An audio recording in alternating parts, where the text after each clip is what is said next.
Hello, my name is William, and once again, I have a poem to share with you. This one is called A Vagabond's Vengeance. A Vagabond's Vengeance. While out on a walk, a man did stop to look at some ruffian boys. Their demeanor was grim, and they looked up at him with a question they didn't employ. And then from his hand a gold wedding band appeared, and he gave them a smile, one that was rotten, but quickly forgotten. He spoke with peculiar style. "Hello, little ones, the game has begun. I'll tell you the gist of its rules. As soon as we start, you must spread apart and gather some weapons or tools. For then you can fight for a champion's right to claim this measure of gold. And if you succeed and keep to your greed, I'll give you such treasures untold."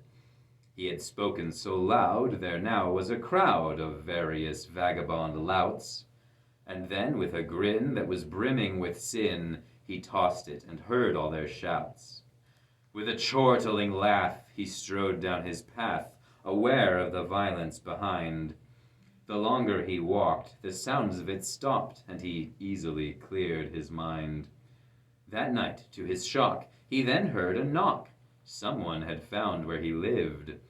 He went to the door and giggled some more, his hands full of treasure to give. He looked through the crack, and then he went slack, and opened the door with a smile. A young lady was there, with blood in her hair. She looked at him like he was vile. "I had to attend to my brothers and friends, the people you left in the street. I know you don't care by the way that you stare, your heart is a thing of deceit. I saw them in pain for what they had gained, your orders were fully received. By the blood they have lost, I will make up the cost by granting your measure of grief." His mouth opened wide, he tried to reply, but the ring had been thrown down his throat. He grasped at his neck, and she gave him a kick, and a knife then fell out of his coat. It clanged on the ground, and with gargling sounds he noticed her hands moving fast.